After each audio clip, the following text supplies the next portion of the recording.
बिस्मिल्लाहिर्रहमानिर्रहीम। हज़रात, आज मारिफुल हदीस की एक हदीस का मुताला करेंगे। ये बुखारी शरीफ की किताबुल ईमान में से एक हदीस है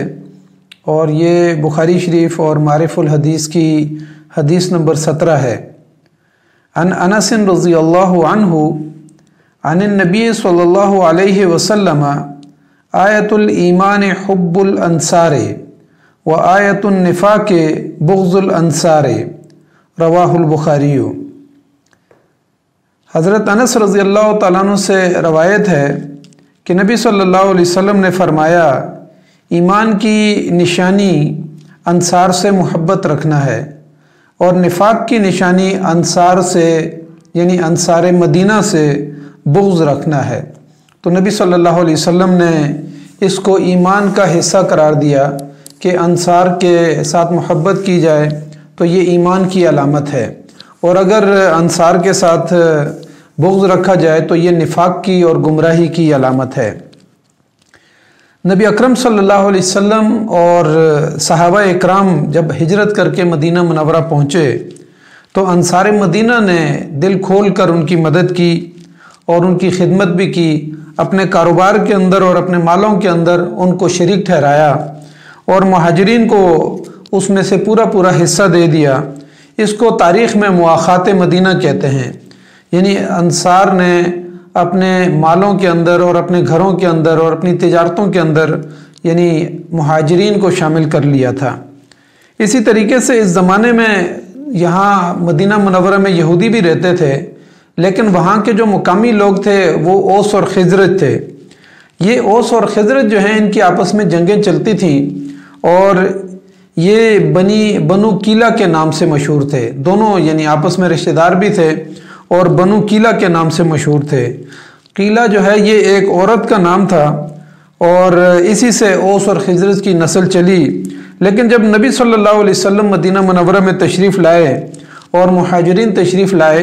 तो उसके बाद अंसार की इन कुर्बानियों को देखकर नबी सल्लल्लाहु अलैहि वसल्लम ने इनका नाम अंसार मदीना रखा।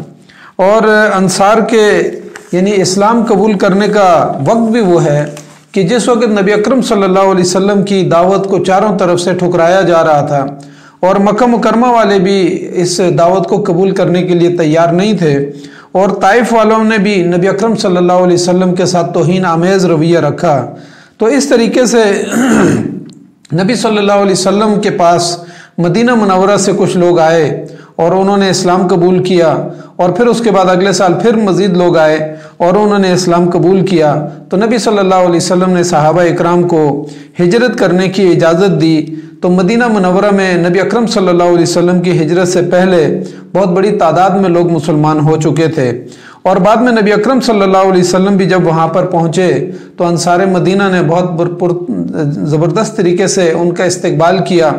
और पुरजोश इस्तकबाल किया। बच्चियों ने दफ बजा के उनका इस्तकबाल किया। इसी वजह से नबी अकरम सल्लल्लाहु अलैहि वसल्लम ने अंसार मदीना के बारे में फरमाया कि उनकी जो मोहब्बत है वो ईमान की अलामत है, और अगर कोई अंसार के साथ बुग़्ज़ और कीना और नफ़रत रखेगा तो ये निफाक की अलामत है। यानी नबी अकरम सल्लल्लाहु अलैहि वसल्लम यानी जिस वक़्त मक्का मुकरमा फ़तह हो गया तो उसके बाद बहुत सारे लोग जोक दर जोक इस्लाम के अंदर दाखिल हुए। लेकिन इसके बाद जिस वक़्त ग़ज़वा हुनैन हुआ तो ग़ज़वा हुनैन में बहुत बड़ी मिक़दार में माल गनीमत हासिल हुआ। तो नबी सल्लल्लाहु अलैहि वसल्लम ने उस वक्त के जो नौ मुस्लिम थे मक्का के अंदर उनको बड़ी तादाद में माल गनीमत उनमें तकसीम किया। तो उस मौके पे अंसार मदीना के कैंपों के अंदर नौजवानों ने कुछ बातें की, लेकिन जैसे ही नबी सल्लल्लाहु अलैहि वसल्लम तक ये बात पहुंची तो नबी सल्लल्लाहु अलैहि वसल्लम ने सारे अंसार को बुलाया और फिर उसके बाद नबी सल्लल्लाहु अलैहि वसल्लम चूँकि अंसार के साथ बड़ी मोहब्बत करते थे, ज़ाहिर मुश्किल वक्त में उन्होंने नबी सल्लल्लाहु अलैहि वसल्लम का यानी साथ दिया था और फिर मैदान जिहाद में भी डटे हुए थे। तो इस वजह से नबी सल्लल्लाहु अलैहि वसल्लम ने सारे अंसार को बुलाया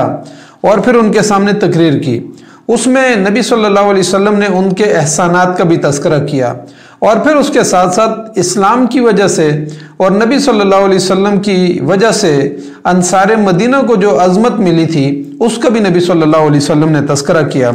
और फिर आखिर में नबी सल्लल्लाहु अलैहि वसल्लम ने फरमाया कि क्या तुम इस बात को पसंद नहीं करते कि मक्का वाले भेड़ बकरियां और ऊँट लेके जाएं और तुम मदीना वाले अंसार नबी अकरम सल्लल्लाहु अलैहि वसल्लम को और अल्लाह के पैगंबर को अपने साथ मदीना मुनव्वरा लेकर जाओ। तो उस पर जो है ना ये सारे खुश हो गए और मुतमईन भी हो गए। इस हदीस में आप सल्लल्लाहु अलैहि वसल्लम ने अंसार से मोहब्बत को ईमान की अलामत करार दिया और जो अंसार के साथ हसद कीना बुग़्ज़ करेगा उसको जो है ना निफाक की और गुमराही की अलामत करार दिया। इसी तरीके से इसके अलावा भी बहुत सारी अहादीस हैं। मिसाल के तौर पर सुनन तिरमिज़ी के अंदर एक हदीस आती है कि नबी सल्लल्लाहु अलैहि वसल्लम ने फरमाया, ये हज़रत सईद बिन ज़ैद रज़ियल्लाहु ताला अन्हु से मरवी है, वो फरमाते हैं कि नबी सल्लल्लाहु अलैहि वसल्लम ने फरमाया कि वो शख्स अल्लाह पर ईमान नहीं लाया जो मुझ पर ईमान नहीं लाया, और फिर फरमाया कि वो मुझ पर ईमान नहीं लाया जो अंसार से मोहब्बत नहीं करता। यानी ईमान लाने के मुतरादिफ इस बात को करार दिया कि अंसार के साथ मोहब्बत करना ईमान लाने के मुतरादिफ है। कहा कि मुझ पर ईमान नहीं लाया जो अंसार से मोहब्बत नहीं करता। इसी तरीके से अबू हुरैरा रज़ियल्लाहु ताला अन्हु से एक रवायत है कि नबी सल्लल्लाहु अलैहि वसल्लम ने फरमाया कि जिसने अंसार से मोहब्बत रखी तो उसका मतलब यह है कि उसने मेरी मोहब्बत की वजह से अंसार से मोहब्बत रखी, और फरमाया कि जिसने अंसार से बुग़्ज़ रखा तो गोया कि उसने मेरे साथ बुग़्ज़ की वजह से अंसार के साथ बुग़्ज़ किया। यानी ये बहुत बड़ी बात है कि नबी सल्लल्लाहु अलैहि वसल्लम ने अंसार के साथ मोहब्बत को अपनी मोहब्बत करार दिया और अंसार के साथ बुग़्ज़ को अपना बुग़्ज़ करार दिया। इसी तरीके से सुनन तिरमिज़ी की एक और रवायत में आता है, हज़रत अब्दुल्ला बिन मुग़फ़्फ़ल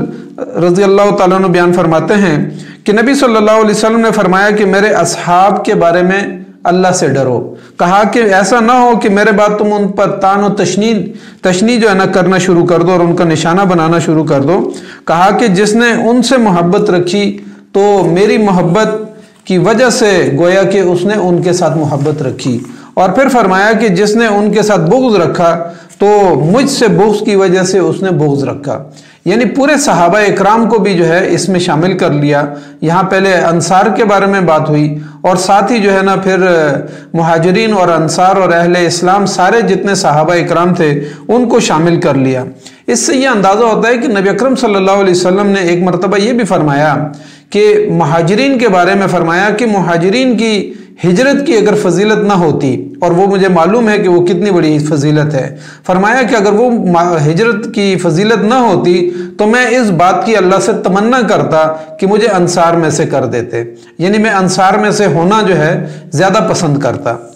बहरहाल इन रवायात से ये अंदाज़ा होता है कि जो लोग इस्लाम के लिए कुर्बानियाँ देते हैं और मुश्किल वक्त में जो है ना अपना माल खर्च करते हैं, जिहाद के रास्ते में निकलते हैं और इस्लाम का साथ देते हैं, तो ऐसे लोगों की कुर्बानियों को अल्लाह नज़रअंदाज नहीं करता, और नबी अकरम सल्लल्लाहु अलैहि वसल्लम ने भी नज़रअंदाज नहीं किया। यानी ऐसे वक्त में कि जब कुफ़ार मक्का ने नबी अकरम सल्लल्लाहु अलैहि वसल्लम की दावत को ठुकरा दिया था, चंद लोग थे जो सिर्फ मुसलमान हुए थे और ताइफ वालों ने नबी अकरम सल्लल्लाहु अलैहि वसल्लम की तौहीन में कोई कसर नहीं छोड़ी थी, तो ऐसे वक्त में जो है ना नबी अकरम सल्लल्लाहु अलैहि वसल्लम के ऊपर अंसार मदीना ईमान भी लाए, और फिर आपने मुहाजिरीन को अपने हाथ ठिकाना भी दिया, और फिर बाद में नबी अकरम सल्लल्लाहु अलैहि वसल्लम को भी हिजरत की इजाज़त मिली और मदीना मुनव्वरा में फिर जिहाद का आगाज़ हुआ और वहाँ से इस्लामी रियासत का क़याम हुआ। इसका मतलब यह है कि अल्लाह ताला ने भी उनकी इज़्ज़त और एहतराम के अंदर इजाफा किया। नबी अकरम सल्लल्लाहु अलैहि वसल्लम ने उनको ईमान का हिस्सा करार दिया, यानी उनकी मोहब्बत को ईमान का हिस्सा करार दिया, और फिर फरमाया कि जो उनके साथ बुग़्ज़ रखेगा,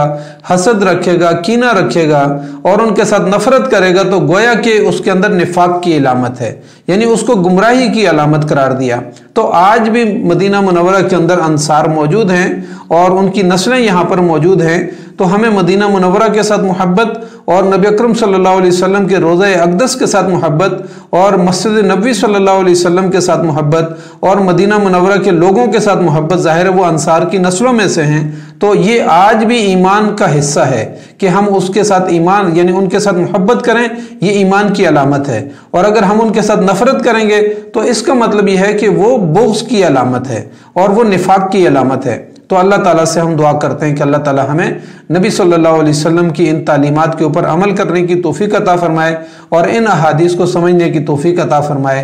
अस्सलामु अलैकुम व रहमतुल्लाहि व बरकातुहू।